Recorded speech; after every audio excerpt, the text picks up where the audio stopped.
Is the Arabic language uniform throughout the Arab world? No, the Arabic language is not uniform throughout the Arabic world.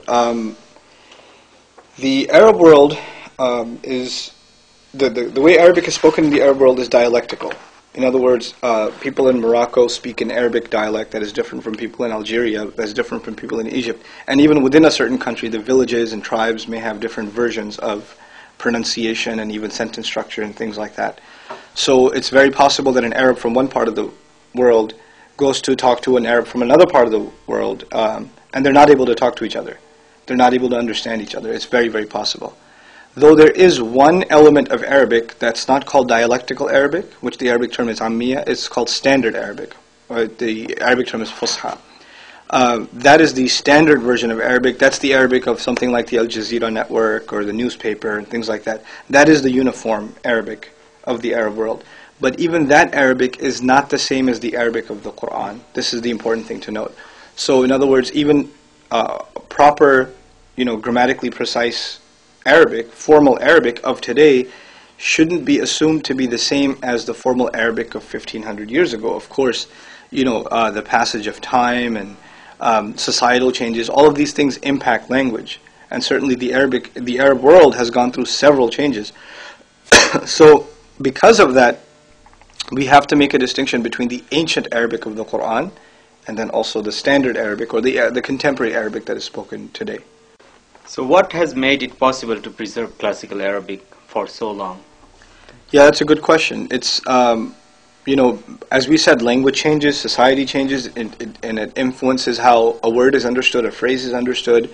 I mean, a simple example, the way you say, that's cool, or what's up nowadays is not the same as you would understand it 100 years ago. The English language transformed dramatically, even in the last 10 years, 15 years. You couldn't say to somebody in the 80s, I Googled you, or, what are you doing on your phone? I'm tweeting. You couldn't use these words because even technology impacts language. So the question is, if the Arabic language transformed so much, then it would also necessitate that the understanding of the Quran would transform, because the Quran is in Arabic, and if the language is changing, then so is our understanding of the text itself. So a preservation movement was actually launched early on in Islam, even in the first generation after Revelation, or during the first generation of Revelation itself, because they saw very, very quickly that the vast majority of people accepting Islam were not Muslims. So now there was already external foreign influence, and foreign influence is one of the things that changes language. So there was a movement not only to maintain the preservation of the Quran and Hadith literature, but also to preserve the nuanced Arabic of original times before this foreign influence kind of bombarded the Arab world. The way this was done was scholars actually left major cities, several of them, and went out in the desert just to see how the desert Arabs, the unadulterated Arabic of that region, how do they use that certain figure of speech or that expression that occurs in the Quran. And this became this documentation movement of lexicons of the Arabic language that now is called ilm al-bayan. This is the knowledge of eloquence and articulate speech in Arabic. That's been the case for, that was the case for the first few centuries, and becomes the basis of actually thorough Islamic studies.